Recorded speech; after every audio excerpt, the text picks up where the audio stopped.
Unakumbuka ukikuwa mwono, umeenda jamaa amebulbul, umekimbia kwa principal unalia, unaambia principal kuna jamaa fulani amenibul. Principal anakwambia no mwite. Unaenda unaita wewe jamaa anakwambia sikuji. Neno mwambie principal sikuji. Sasa wewe ndio unaambia principal, principal jamaa amekataa. Principal anasema hapo tu muone, anaenda kwa class, anakuta ni ule jamaa mrefu mzito amekaa kwa kona na ameangalia hivi chini. Mwanzo anasema I will deal with it, go to class. Ukiona principal amemwambia, anakuambia enda class, ujue mambo si vizuri. Unajua principal anakuja anaita huyu mwanafunzi hata anambaia soda. Juu anajua huyu mwanafunzi akili yake si mzuri na anaweza fanya kitu yoyote. Na amemsumbua mpaka amefika mahali principal anamuona anasema sasa huyu acha tu ulimwengu mfunze. Sasa huyo jamaa alikuwa klasa hiyo, huyu sasa ndio Farouk Kibet wa sasa. Huyo Farouk Kibet hata uenda kwa principal ulimunilia umwambie nini? Hawezi shtuka huyo jamaa. Farouk si mtu ukiona hata former deputy president anamuongelea, politician wote anamuongelea, kila mtu anamuongelea, huyo jamaa ni jamaa huwezi cheza naye kirahisi hivi. Ako na mzizi. Ndio msee amejipanga kwa ground ndio tunasema ni ule mwanafunzi ule alikuwa bully kwa shule na mwalimu yote akimuona anamuignore jamuona. Unaona tu mwalimu ameona huyu jamaa lakini anajifanya jamuona, ameenda. Leo mkasema, "Ile mnafanya hapa?" Anaona mwingine anasema, "You can go to class. Go to class. I don't want to see in 10 minutes I'm coming here. I don't want to see you here." Umesema ukweli. Sababu ameona kijana ni msumbufu. So, Kibet, that is a wrong place to go. Umeona amefanyia bandi hiyo kitu na bandi alitoka tu akashangaa sasa anafanyaje. Juu hata haezi akienda kureport kwa president yake nimefanyia president amwangalia sema tuongee maneno baadaye.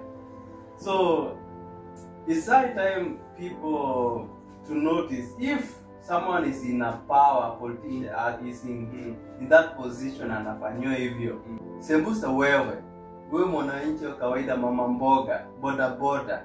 Mtu si unasema ati boda ama mama mboga ama nini, utafanywa aje? So we say politicians they play a very bad game. If you cannot understand that bad game, you will end up suffer.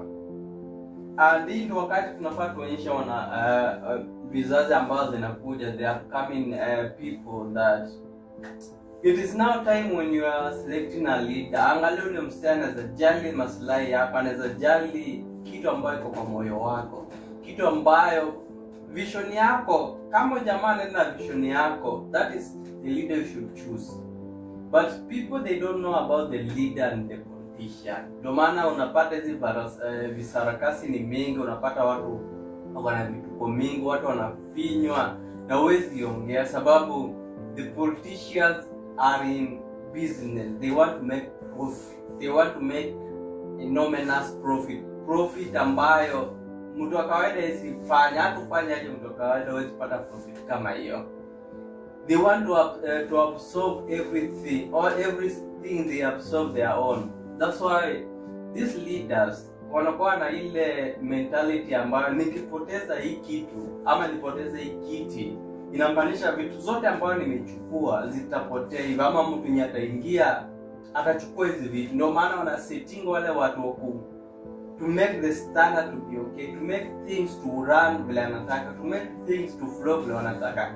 And these politicians, they can do anything. They can do anything to maintain that seat. They can do anything to maintain that power, because wanajua the moment you power imetoka kwa mkono yao, the moment they don't have that grip of that power, so many things zinaweza wapenia, vitu mingi zinaweza wapenia. That's why they can do anything to possess that power. They can do anything to have that power. Hata kama itabidi we step in everyone so that we can be only people that we survive. They can do that thing. how can we make our country be better? How can we make our country to be a very good country? It's now high time we teach our children. Wakati unaenda kuvote, angalia huyo mtu, angalia track record yake, angalia alipewa seat kidogo, angalia hata kama alipewa seat kidogo, muangalie back in school alikuwa anafanya nini, back in his journey alikuwa akisoma, anafanya vitu, the way ana interact na people in the village, the way anafanya vitu, the way ana ana integrate with people. Angalia huyu jamaa, is it this guy viable to win the seat? Tuache kuangalia mambo tu, mtu ni mkabila wetu, mtu ni subtribe wetu, mtu anatoka kwetu. Hapana. The moment tutakuwa na hiyo philosophy, we'll never find a leader. Tutakuwa tunapata politicians, na politicians wakienda kwa kitu watakuwa mnafinywa. Baada atakwambia kichungwa nani? Nasikia deputy president, nasikia Kaslap kaliingia mahali, anaweza kukuambia kama ako free ku open up. Nasikia watu wengi tu wanamsifia, unasikia so many politicians wanamsifia huyu jamaa because they want to maintain that power, na wanajua kitu wanafanya is not right, and the moment itatoka kwa mkono yao watakuwa na chance ya kurekebisha, watakuwa na chance ya kwenda mbele. That's why they will do anything, they will step on you, they will step in everything they unafanya, watafanya kila kitu unafanya kuweke chini. So it's at times when you choose, usiangalie kabila, usiangalie tu mtu anatoka wapi, angalia mtu ako na value gani, ako na vision gani, anaweza kukusikiza. Miaka 5 anataka kuwa na vision gani, anataka Kenya ikuwe aje. Si ati yule mtu anaangalia miaka 5 nitachaguliwa tena, nitachaguliwa aje, nitafanya aje nichaguliwe. That's not a leader, that's a politician. A leader ni ule anataka a politician anataka kuwa na power, but a leader anataka to empower, yani kuinua jamii, kuinua watu. But the politician ni kutumia power ku discipline watu believe it, kufanya power discipline watu believe. But the leader is to empower people, to empower the generation, to empower the young generation or something, to empower the young people or something, to empower the economy, to empower the security, to empower anything. And the way people are the reason that a leader is someone to empower people, not to have power. Ndio wakati tutachagua the right leader ambao atatusikiza, the right leader ambao atatembea na sisi, the right leader ambao hawezi kukufinya, hawezi kukutoa, hawezi kukupiga kofi. Wale watu wengine wanapiga kofi na wako na power. So you watch out. Tell the people, tell the young people, tell the people who are coming, stop the tribalism, stop this thing that tunaangalia like a tribalism war. Angalia tutafanya aje ndio tuempower watu wachague the right people. Leo nimejifunza vitu mingi.